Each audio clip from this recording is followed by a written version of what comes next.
Hello friends, आज आपण बघूयात रामनवमी निमित्त एकदम भन्नाट रेसिपी खमंग धपाटे, कैरीचे पन्हे आणि हरभऱ्याची उसळ। चला तर आपण पटकन रेसिपीला सुरुवात करूयात। इथे मी 1 वाटी हरभरे साधारण 7 ते 8 तास भिजून घेतलेले आहेत। आता एक पॅन घेऊयात। पॅन मध्ये साधारण 2 ते 3 चमचे तेल घालायचे आहे।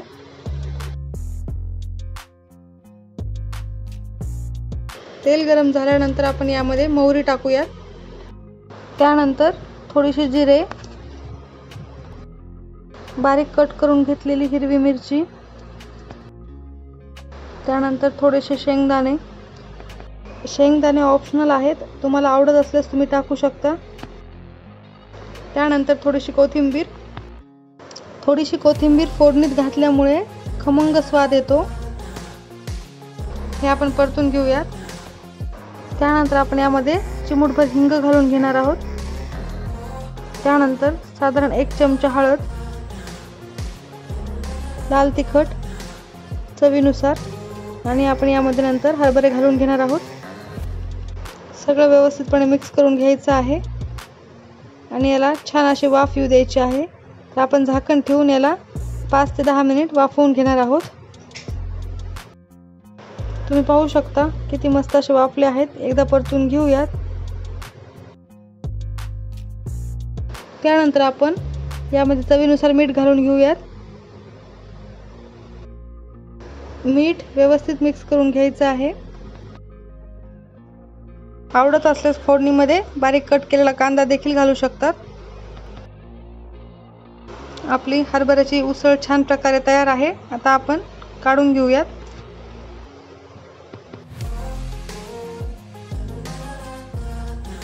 त्यानंतर आपण यामध्ये कोथिंबीर घालून घेऊयात। आपली झटपट होणारी खमंग हरभऱ्याची उसळ तयार आहे। त्यानंतर आपली नेक्स्ट रेसिपी खमंग धपाटे आपण बघणार आहोत।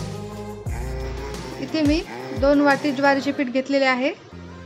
त्यामध्ये 1 वाटी गव्हाचे पीठ घालणार आहे। त्यानंतर 1 वाटी हरभरा डाळीचे पीठ। त्यानंतर आपण यामध्ये थोडेसे जिरे घालणार आहोत। जिरे मी इथे हातावर क्रश करून घेत आहे।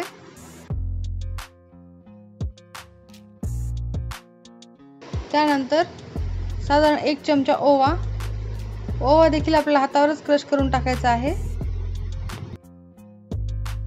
त्यानंतर आपण बाकीचे मसाले यामध्ये घालून घेऊयात। तर यामध्ये साधारण 2 चमचे लाल तिखट, तुम्ही तुमच्या चवीनुसार घेऊ शकता। हळद साधारण 1 चमचा, त्यानंतर चवीनुसार मीठ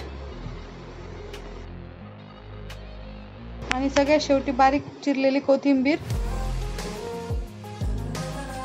हे सगळं आपण मिक्स करून घेऊयात। एकदम कमी साहित्यामध्ये एकदम खमंग अशी धपाटी आपण आज बघणार आहोत। मिक्स करून झाल्यानंतर आपण यामध्ये घालणार आहोत साधारण 1 वाटी दही। दह्यामुळे देखील धपाटे खूप मस्त चवदार लागतात। हे सगळं मिक्स करून आपण यामध्ये थोडंसं पाणी घालणार आहोत आणि चांगल्या प्रकारे मळून घेऊयात।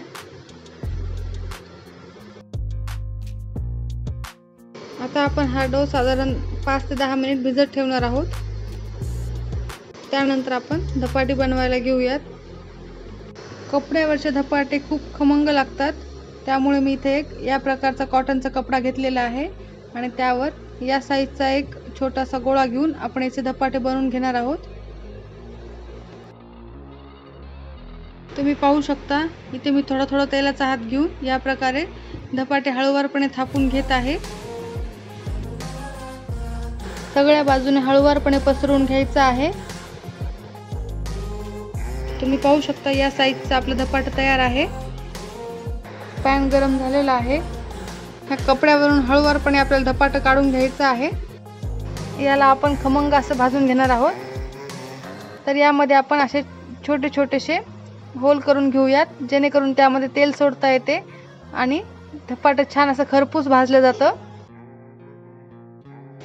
एका साईडने चांगल्या प्रकारे भाजून झाल्यानंतर आपण याची साईड बदलून घेऊया आणि दोन्ही बाजूने खमंग असं धपाटे भाजून घेणार आहोत।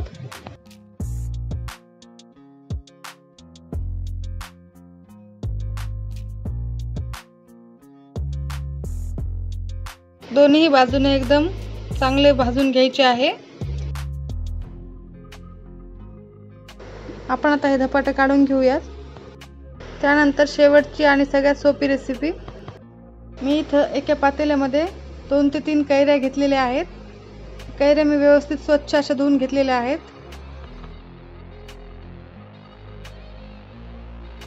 यामध्ये साधारण 1 ग्लास पाणी मी टाकून घेणार आहे। त्यानंतर आपण या कैऱ्या साधारण 10 ते 15 मिनिटं उकडून घेणार आहोत।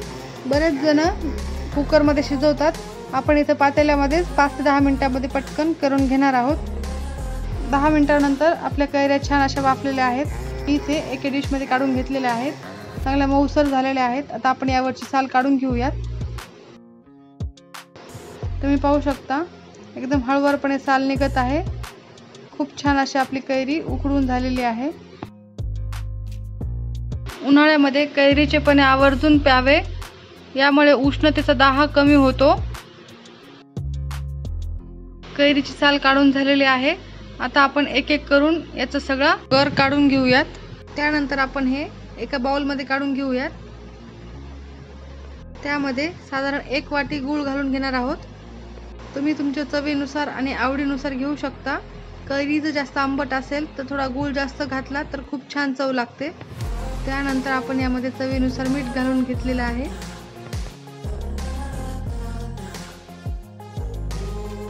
आपण हे व्यवस्थित मिक्स करून घ्यायचं आहे। गूळ पूर्णपणे यामध्ये विरघळून घ्यायचा आहे। या प्रकारे बनवलेलं पण खूप दिवस टिकते। तुम्ही पाहू शकता मिक्स झाल्यानंतर किती छान असा कलर आलेला आहे। आता आपण यामध्ये विलायची पूड घालून घेऊयात, यामुळे खूप छान फ्लेवर येतो। यामध्ये पाण्याचा अंश नसल्यामुळे तुम्ही हे फ्रीजमध्ये स्टोअर करून ठेवू शकता आणि साधारण 3 ते 4 महिने म्हणजे उन्हाळाभर वापरू शकता। आपण आता पण हे तयार करून घेऊयात। साधारण 1 पळीभर एका ग्लासमध्ये टाकून घेऊयात। त्यानंतर सेम दुसऱ्या ग्लासमध्ये टाकून घेऊयात। तुम्हाला जर जास्त आवडत असेल तर तुम्ही जास्तही घेऊ शकता। त्यानंतर आपण यामध्ये बर्फ टाकून घेणार आहोत। आवडीनुसार याची क्वांटिटी तुम्ही वाढवू शकता। मला थोडंसं जास्त थंड हवं आहे म्हणून मी इथे अजून थोडासा बर्फ टाकून घेत आहे आणि सगळ्यात शेवटी आपण यामध्ये पाणी टाकून घेणार आहोत आणि एका चमच्याने व्यवस्थित मिक्स करून घ्यायचं आहे। तुम्ही पाहू शकता पण हे तयार आहे। किती मस्त असा कलर आलेला आहे। तर या तिन्ही रेसिपी एकदम सोप्या पद्धतीने आणि कमी साहित्यामध्ये आपल्या तयार आहेत। धपाटे, हरभऱ्याची उसळ आणि कैरीचे पन्हे। तर या रामनवमीला नक्की बनवा आणि कशी वाटली रेसिपी हे मला नक्की कळवा। आवडल्यास लाईक, शेअर आणि सबस्क्राईब करा। धन्यवाद।